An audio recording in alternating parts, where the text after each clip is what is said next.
So Auckland is the largest city in New Zealand. Has 33% of the population of New Zealand live in this city. Last count it was 1.6 million, which isn't that big compared to a lot of other places you may have come from. It's big enough for us. Very spread out is Auckland. There's the largest city, not the capital. It used to be the capital from 1841 to 1865. The capital was here, and then 1865 they moved it to Wellington to be more central for the North and South Island. But we are the largest. So we don't have the government sitting in Auckland, thankfully. They sit down in Wellington. Keep all the politicians down there. We have a very diverse cultural mix in Auckland, predominantly European, 59, make sure I get my figures split, 59.3% European, 14.6% Pacific Islanders. It's actually the largest Polynesian city in the world. So 14.6% Polynesian from Samoa, Tonga, Cook Islands, Fiji, and 23.5% are Asian mix, that's Indian, Chinese, and 14.7% Maori, the highest urban Maori population in New Zealand. We have quite a diverse cultural mix. We have a lot of different cultural events throughout the year that we celebrate. Just up there on the left-hand side, you're going to go past the ferry building. That's the tan and red brick building there. The clock tower. It was opened in 1912. It was a bit controversial at the time, apparently. People, businesses around here were complaining. It was going to block their view of the harbour.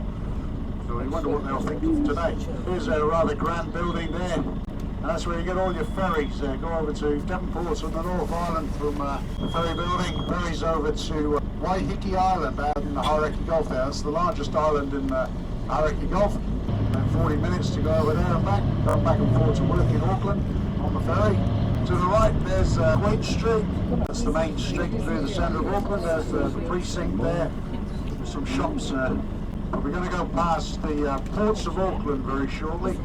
New Zealand being an island nation, we rely heavily on our imports and exports, all the goods that we don't manufacture ourselves, such as TVs, most electrical goods, fridges, freezers, cars especially. See a lot of cars on those ships. They unload here, waiting on the wharf to be taken off to their various dealerships around New Zealand.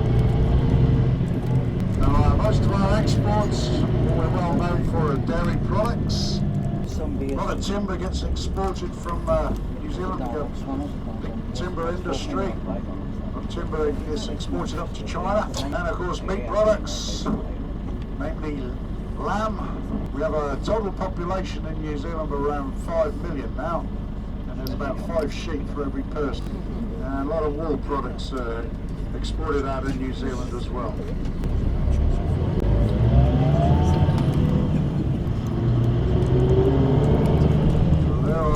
Cars lining up, ready to go off to the dealership.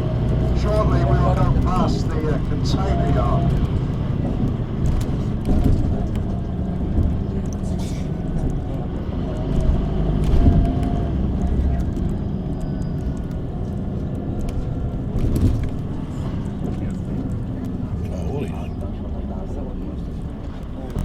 Ports of Auckland is the second largest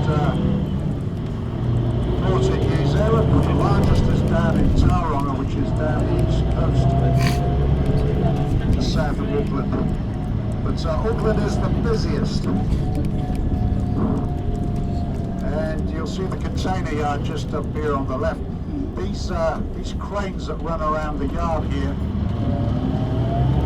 these tall cranes, they pick up the containers, they bring them down here, load them onto the trains that wait at the front.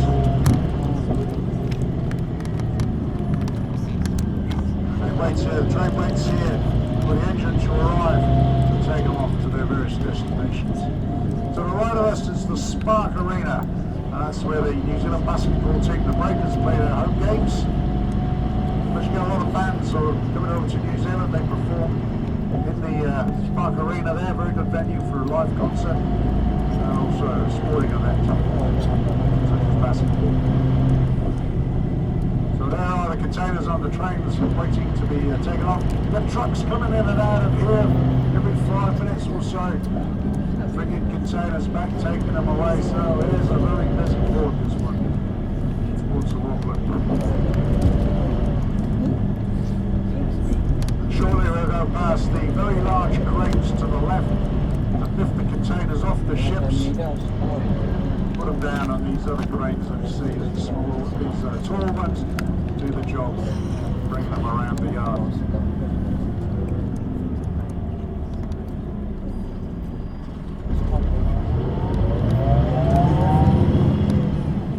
And just up here on the left hand side, you'll see this white building, that's the Ports of Auckland building. Now originally that was the site of Auckland's first airport. Now you might be wondering, where was the runway? Well, the runway was the waters of the Waitemata, because they were seaplanes that used to fly in and out of here. They'd come in, land on the water, take off on the Waitemata. Back in 1939, Teal, that's Tasman Empire Airlines, started a service out of here, flying over to Australia, Pacific Islands, and up as far as San Francisco. Now the only planes that take off and land on the water these days are these small planes that take off for tours over the city of Auckland, so you get a good view from up above. There's the heliport where the rescue helicopter takes off from, to attend to anybody who's in difficulties out on the water there. Now we're on Tamaki Drive now. Tamaki Makaurau is the Maori name for Auckland. Tamaki Makaurau means desired by many. It was desired by many. The Maori tribes would have fought for this land pre-European days. And the tribe called the Ngāti Whātua, they came down here 1837, fought the tribe that was down here at the time and defeated them, and now they're the tribe that occupy the land that we're going to very shortly, up at Bastion Point, which is a good place to get out and take some views in over the harbour back to the city and the islands of the Hauraki Gulf. Now we have two harbours in Auckland. Got the Waitemata to the left, to the east of Auckland. To the west of Auckland we have the Manukau Harbour, which is the entrance out to the Tasman Sea, the sea between Australia and New Zealand. Now the reason they built the city of Auckland this side, on the eastern side, it's a lot easier to get in and out of the Waitemata Harbour. It's a lot calmer, very rough over on the western side, the Manukau side. And in the early days there were a lot of wrecks out there at the Manukau bars. That's why they built the city of Auckland this side. Now you'll notice a lot of boats around there. There's a lot of power boats to our right there and sailing boats out in the on the Waitemata Harbour there. Very popular pastime in Auckland is being out on the water, especially sailing.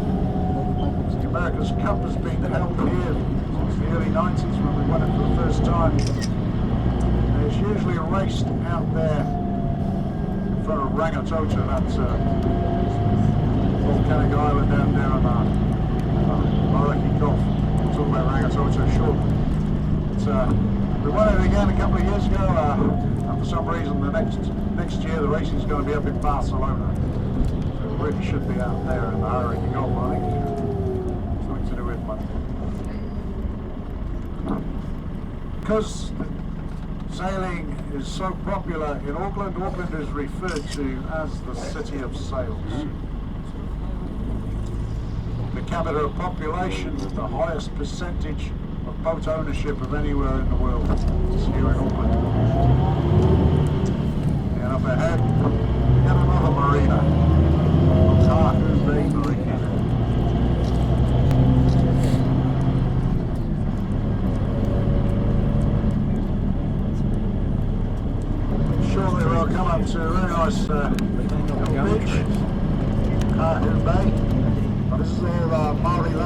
Ngāti Whātua land.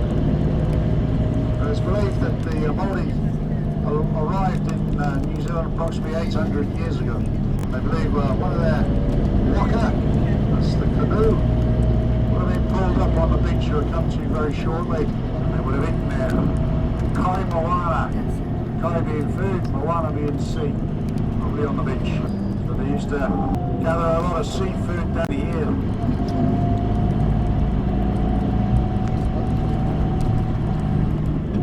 Feed up on the beach there.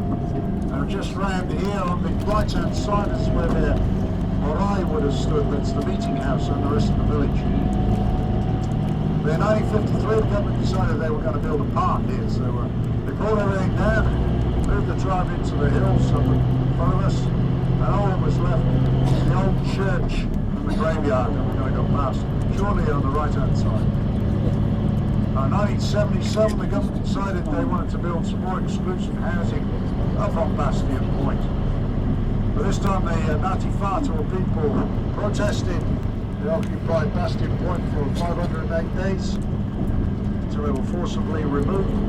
Got international attention, set up a tribunal, the Waitangi Tribunal, and eventually the tribunal ruled the land be given back to the Ngāti Whātua, and it was in the early 1980s. So you're not allowed to build on any of the land we're coming to very shortly anymore. It belongs to the tribe. So we're going to go past Kellytown Sea Life Aquarium, talk about Kellytown on the way back. Now Auckland has about 53 volcanic cones dotted around the city, makes it very hilly. So it's been thousands and even millions of years since some of them erupted. And out in the harbour there, as you come around, you'll see straight in front of us the youngest volcanic cone, that's Rangitoto. That's the youngest that popped out of the sea 600 years ago. They called it Rangitoto, which means blood-red skies. That's what the sky looked like back then. Very symmetrical as Rangitoto. Whatever angle you see it at, it always has the same shape. So we're going to go to the right, head up to Bastion Point. Takapanafa was it as a Māori. Now back in the 1870s there was a rumour that the Russians were going to come and invade New Zealand. So they put a military post up here, with defence positions in comes in, did the same over on the North Shore, North Head, on the North Shore there. They waited, and they waited. But obviously someone forgot to tell the Russians because they didn't turn up. There's a monument up here to the first Labour Prime Minister back in the 1930s, Michael Joseph Savage. Park up.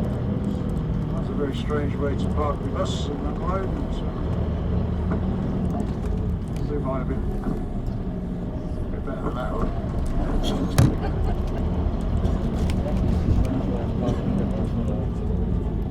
I'll come around and go behind the other ones. So I think we'll get out here for about 20 minutes. Have a good look. So where are we? 20. So we can be back by back by 9:45, and we'll head off for the rest of our tour. Thank you.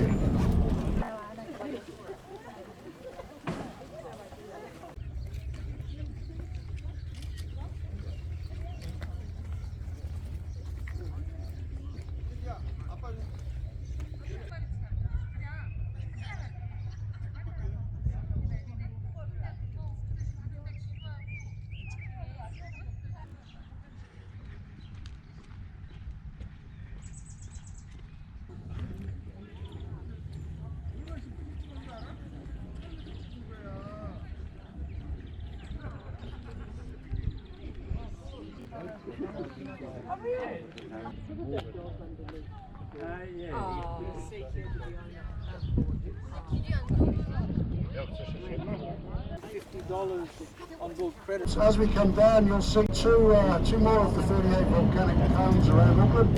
There's North Head, straight ahead to the right of us, the entrance to the Waitemata Hara.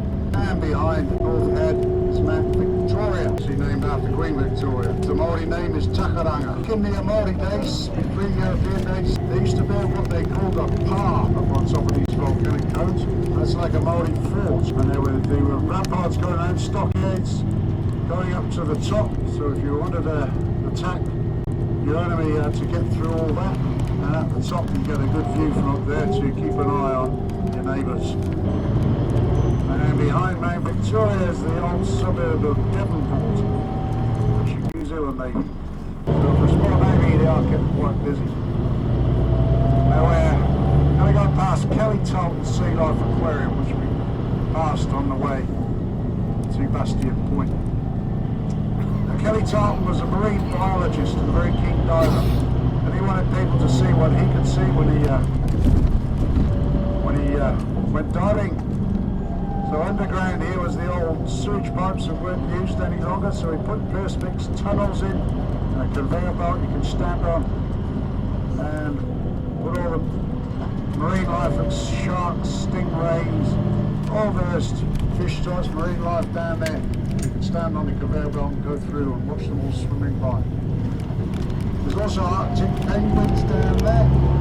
It's an area which is kept very cold, obviously, for the penguins. And also a replica of Robert Falcon Scott's hut from his expedition down to the South Pole in 1911.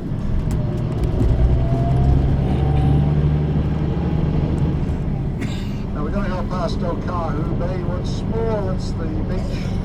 And if you look up on the hill, you'll see some very exclusive housing up there. Very rich, part of the city and suburb. Some of those properties are getting into the tens of millions. Paratai Drive is up there, the most expensive street in New Zealand. These are native New Zealand trees, native to this part of the North Island. They're called the Bahutakawa. Now, also known as New Zealand's Christmas tree. Because at Christmas time, all these red flowers come out, covering the whole tree. So it looks very Christmassy with all the flowers covering the tree. Comes out to decorate itself just for Christmas. They don't stay up there for too long. As soon as January comes along, towards February they'll fall off, and you'll see lots of red fronds all scattered along the ground. And so they come out to decorate the trees, especially for us at Christmas time. Now they have two root systems, roots underground and roots that hang from the branches. So you notice it does get a bit moist in Auckland sometimes, and the tree will take advantage of the moisture in the air, absorb it up through these roots that hang down from the branches. You might see some there. Now on Rangitoto out there in the harbour, there's a ring of Bahutakawa that go round the volcano, and when it all flowers, we call it the ring of fire going around Rangitoto. The volcano can go off at any time in Auckland, really. Built on a volcanic plateau, about 80 kilometres below us. It's a field of magma. And every now and again one pops up. The last time that happened was 600 years ago when Rangitoto appeared out there. Straight ahead to the left, the first volcanic cone you'll see there is Mount Hobson, named after William Hobson, the first Governor General of New Zealand, who came over, signed the Treaty of Waitangi, the founding document for New Zealand with the Maori tribes back in 1840. Now William Hobson had a good friend back in the UK, I think he was his boss actually, George Eaton. So I think George Eaton never came to New Zealand, but William Hobson named his second volcanic cone there Mount Eaton after George Eaton. That's the highest point on the mainland of Auckland. Now George Eaton also happened to be the first Earl of Auckland. That's how the city got its name, from his earldom. William Hobson also named the city after his good friends, Earldom in Auckland. Now this causeway was built back in the 1930s to link the city of Auckland to the eastern suburbs behind us. And the cliffs to the left, they would have been the original coastline. The lower land in the front of Auckland's been reclaimed, and when they were building the city in the early days they took a lot of land from the harbour to build the ports of Auckland, and the present day ports of Auckland up there is also built on reclaimed land. Now we're going to go past the largest outdoor saltwater swimming pool school in New Zealand. That's Parnell Bards. See it just there. Very popular in summer on a warm day. Next to Parnell Bards, Judges Bay, named after 3 judges that came over from Great Britain in the early days, built their properties there on Judges Bay. That's the name, Judges Bay. Now there's the skyline of Auckland. See the Sky Tower. Tallest freestanding structure in the Southern Hemisphere at 328 metres tall. That's 1,076 feet. It has a revolving restaurant at the top. You can go up there, have a meal. Now it's built to withstand 200 km/h gale. And it's designed to sway a metre each way. You want to have your meal revolving around in a heavy wind, moving a metre one way or the other. Hopefully you keep your lunch down or whatever. But while you're up the tower, you can do a sky jump. Leap off the top, attach cable to your doors, keep you safe. Then you come hurtling downstream and away and land on the platform at the bottom and have your photograph taken. But if that's too adventurous, you can do the sky walk where you go out to the platform, put an orange suit on you, and you walk around with a cable attached to you again, taking in the views. You can see on a clear day 80 kilometres around 50 miles. Now we go down through part of the old suburb of Parnell. Go past the Rose Gardens very shortly. Parnell goes back to the early days of Auckland, back to about 1841. A lot of migrants were coming over to build their properties up on the hill here in Parnell.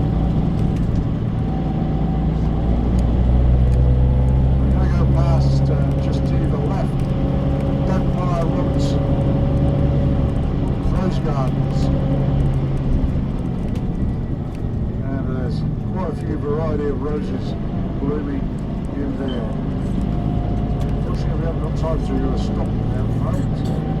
We're heading off towards the Domain and the museum. Now, a lot of properties in Parnell, a lot of the old villas, wooden villas that were built from the good hardwood timber that grows out to the west of Auckland, the Waitakere Ranges out there. Good hardwood timber from the kauri tree.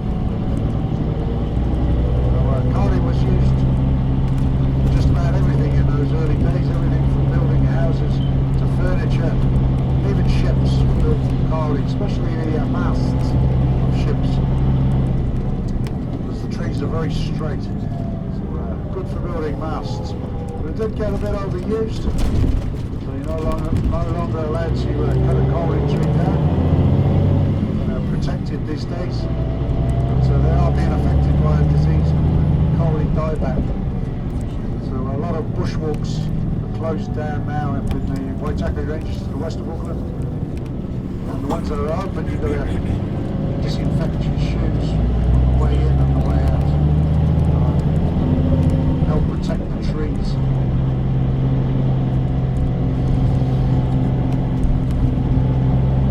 We're going to go past the Auckland's Cathedral very shortly. Be on the left hand side, Holy Trinity Cathedral.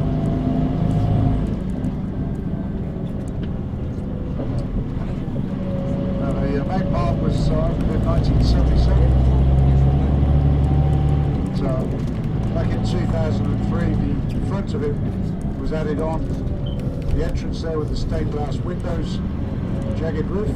But the original cathedral is behind there, the old kauri built cathedral, St Mary's Chapel it's called. That was commissioned by the first Archbishop of New Zealand, George Augustus Selwyn. He purchased the land around here to build that cathedral there. Built from kauri timber. Free to go in and have a look around. But it used to be across the other side of the road up until 1983. They lifted it up onto wheels and rolled it across the road and placed it where it is today. The agreement with the company was if they damaged even one pane of glass, they'd do it for free. They managed to do it without breaking anything.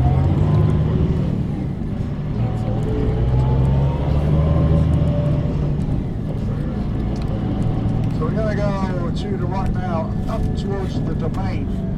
Now this is another volcanic cone in Auckland.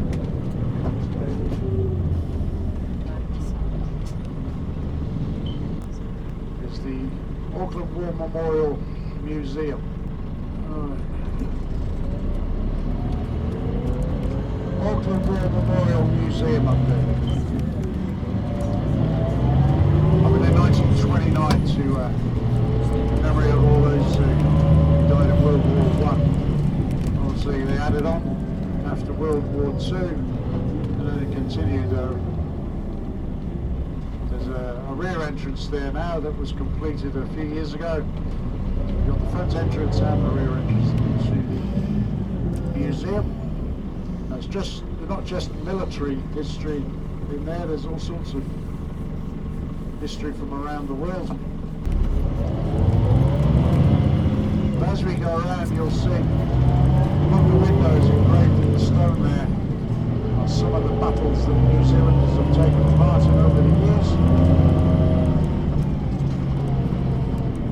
And at the end of the row is a commemoration to Gallipoli, where Australia and New Zealand armed forces landed on Gallipoli on the 25th of April 1915, commemorated by both countries every year on that date, 25th of April. They became known as the Anzacs, the Australian-New Zealand Army Corps. If you go around, you'll see the front of the museum there, the Senator.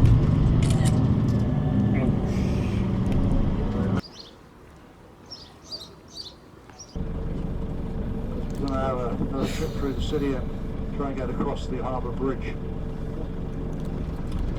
Now this is a volcano that erupted about 10,000 years ago, left behind the crater just to the left of us. So if you're up in the sky and have a look down, you can see a big crater there. The edges of the rim of the crater. So it would have been quite an explosion, I should imagine, to cause that. Now this whole area was donated or gifted to William Hobson on the building of the city of Auckland by the Ngāti tribe to have a park here. I'll just let you around here for 10 minutes or so, just pop into the gardens. It's just up the steps to the left. Some nice gardens and plants in there.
As we go through the crater, you'll see just to the left of us, in the crater these days they'll have sports and recreational sport of rugby in winter, soccer in winter, cricket in summer.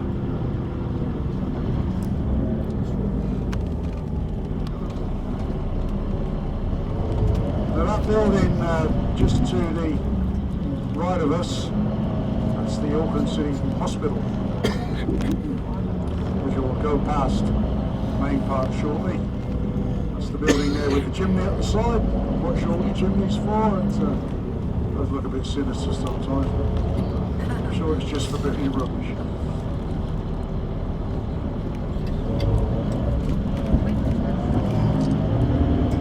Come out of the crater, up the rim. The University of Auckland has 5 campuses. And one of them is the medical campus, which is situated close to the Auckland City Hospital, and that'll be straight in front of us when we go through the gates. The entrance here, the exit here. There's the medical campus where they train up all the doctors and nurses. Studying, they can wander across the road to the main hospital and practice on the patients.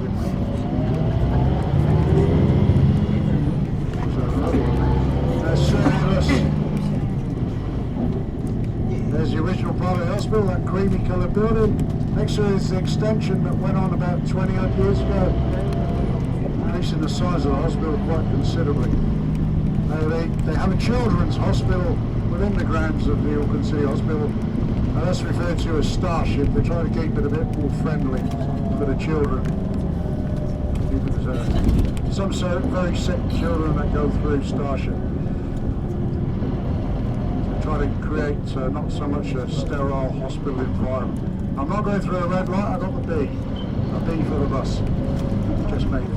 So we're crossing over Grafton Bridge now, which was opened in 1910. It spans Grafton Gully all the way down below us with the motorway system going in and out. This replaced a rickety old bridge that would have come across here originally.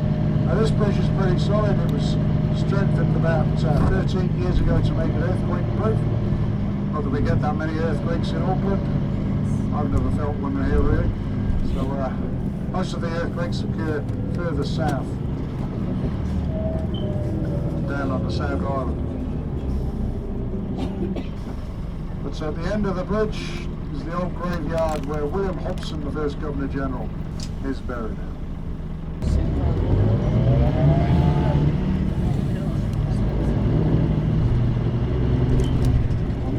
Now we're going on to Karanga Happy Road now.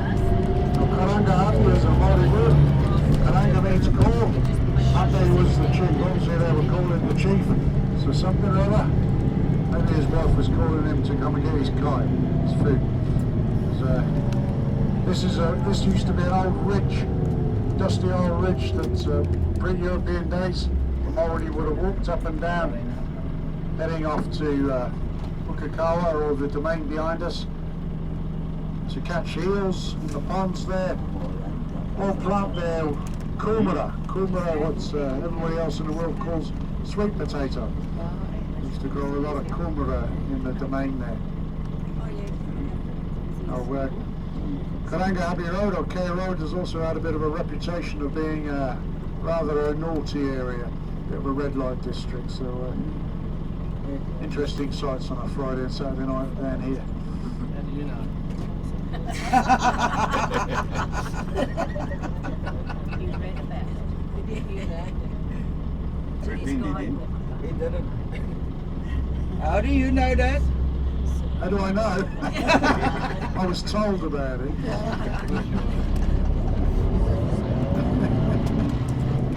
I got the information from someone else. Oh I yeah. got the information from another person. Not first hand at all. My wife would kill me. Anyway, we're heading down Queen Street, Main Street near the centre of Auckland.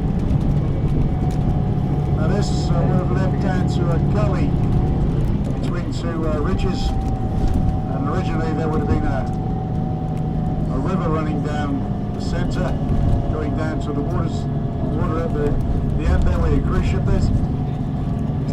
But since they built the city of Auckland, and they covered the river over, so it runs underground now.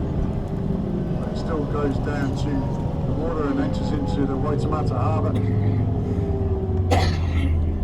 There's some interesting architecture around, well, a mixture of architecture I should say, between the old and the new. Back in the 80s they were pulling everything down, all the old buildings, and then somebody decided to try and preserve them. So a lot of the older buildings are now preserved as frontages for some of the new glass towers that have gone up since. Now to the left there's the Town Hall, Auckland Town Hall, opened in 1911. It's where they hold a lot of functions. And the Beatles and the Stones also performed there back in the 60s. And there's Aotea Square just to the left of us. Good meeting place. Aotea Square. Aotearoa is the Māori name for New Zealand. Aotearoa, meaning land of the long white cloud. And to the left of us, another classic old building, the Civic Theatre. One of the very few atmospheric theatres still left in the world. Kept in that 1930 style. Opened in 1929. It's a movie theatre. These days they hold mostly shows there throughout the year. But preserved inside and out in that style. Hill in Auckland, you'll notice it's the centre of Auckland is very hilly. We'll go past the Auckland Casino, where you can win or lose a lot of money if you haven't already.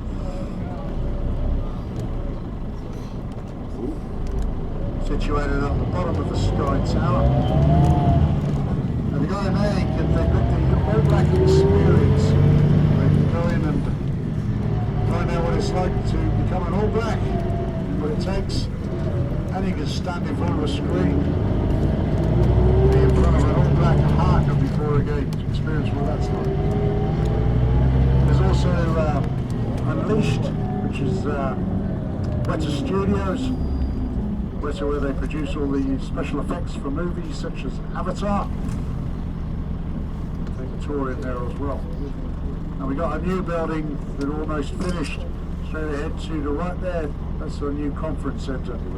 Taken a while to build that one.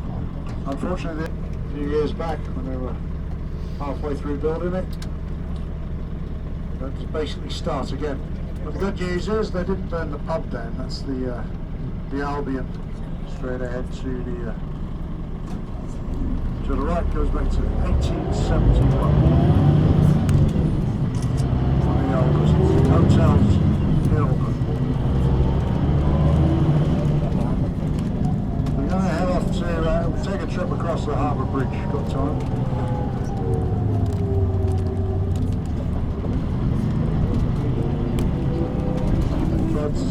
Mentioned earlier that a lot of land in front of Auckland was reclaimed from the Waitemata Harbour. So when we come down the hill here, this would have originally been the beach, the coastline, just down here. And all this would have been underwater down the bottom. And the original ports of Auckland, when we get around, go around to the right, would have been straight ahead. All the warehouses would have been down there, storing all the timber and wool and livestock. Completely different today. Mostly apartments and office blocks.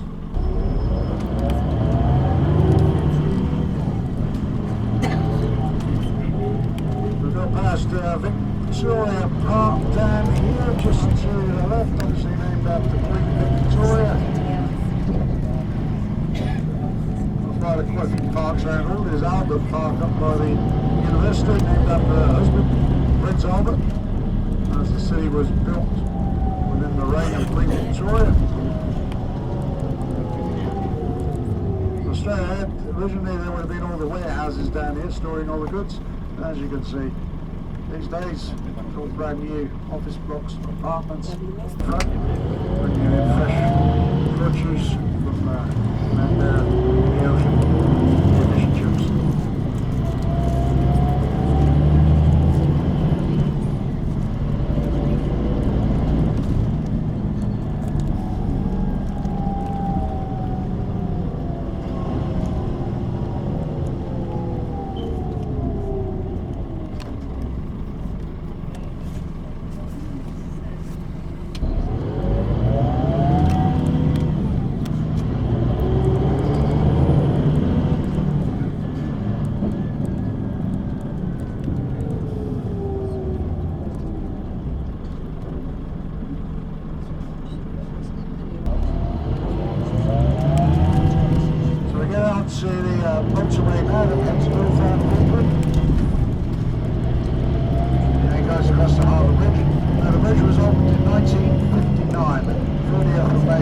1959. About 4 years to build. But it allowed Aucklanders to head north out of Auckland without having to go all the way around out to the west and then veering round to the north following the Waitemata Harbour. It would have taken quite a long time out that way, on the old Great North Road, which still runs out there. But this way they could go straight across the bridge to the North Shore. Now, a lot of Aucklanders used to have holiday homes over on the North Shore, beaches there. Once the bridge opened, they decided to live over there.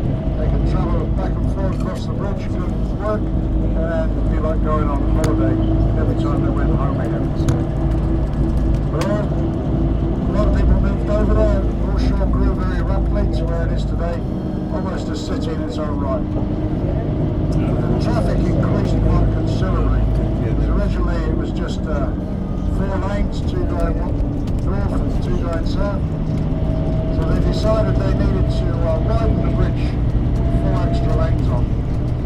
So they put it out there, the company Nippon and Japan got the contract to build the extra lanes, which they clipped on 10 years later in 1969.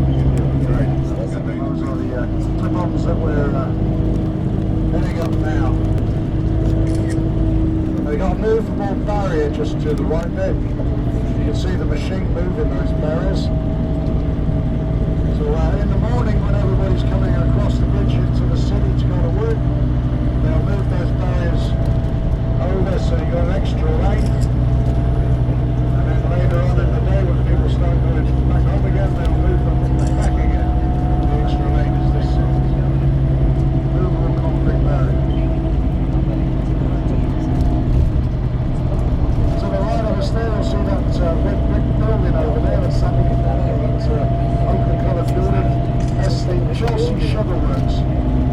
Now, ships come under the harbour here laden with sugar cane brought in from Fiji and Queensland, gets unloaded at the Chelsea Sugar Works there, refined the sugar cane, and that's where they produce Chelsea Sugar, a well-known brand of sugar in New Zealand.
Back to the city of Auckland once again.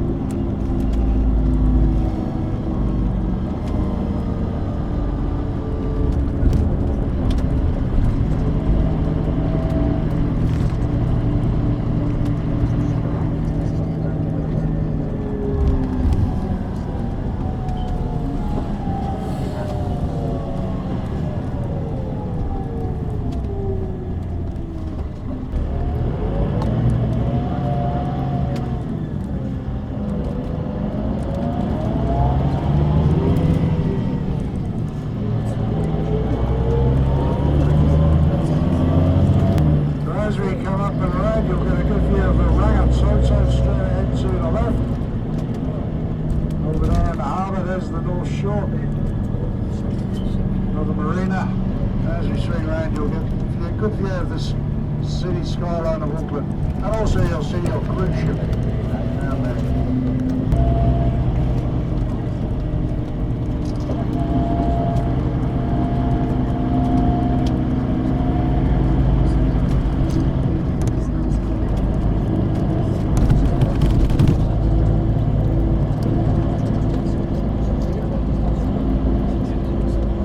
So you also see again the highest point, highest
somewhat exclusive housing up there as well, to the Midlands.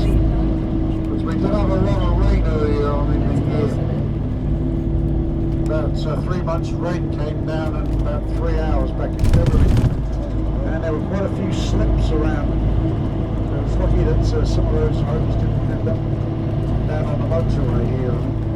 You can still see some of the scars around there from those slips.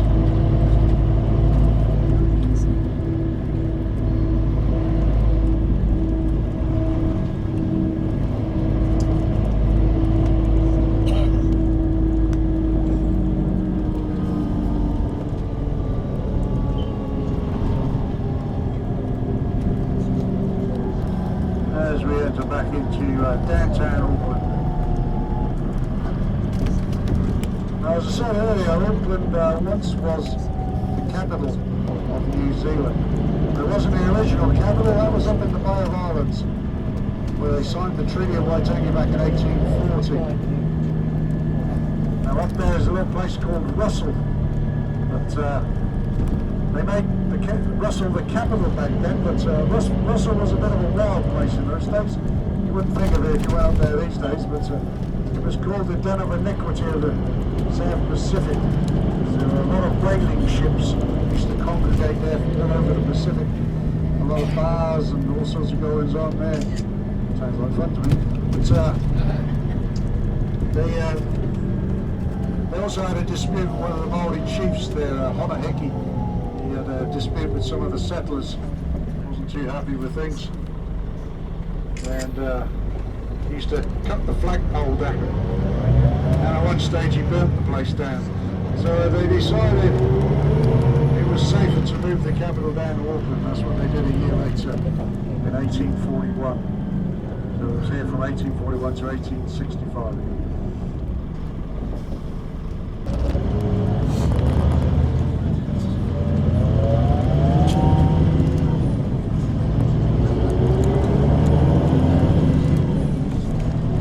Już jesteśmy, tak?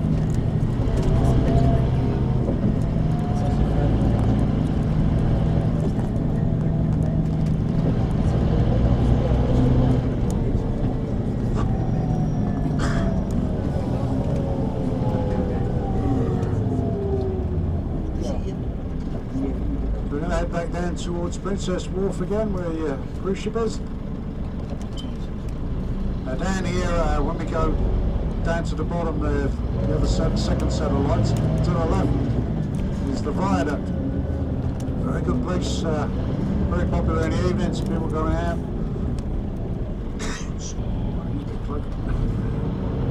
Maritime Museum, where you can learn of the history of Auckland from the early days, building of the city. No, niestety po prostu.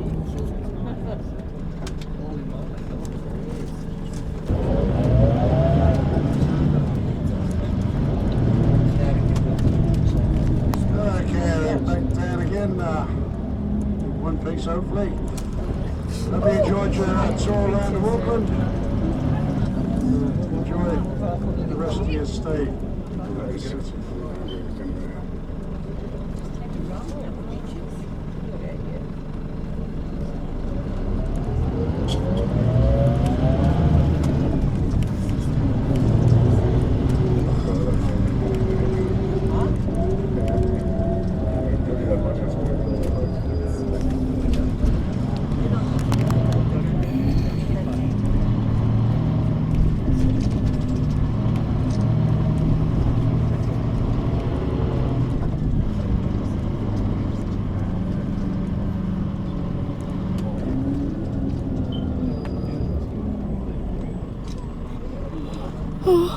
Oh boy.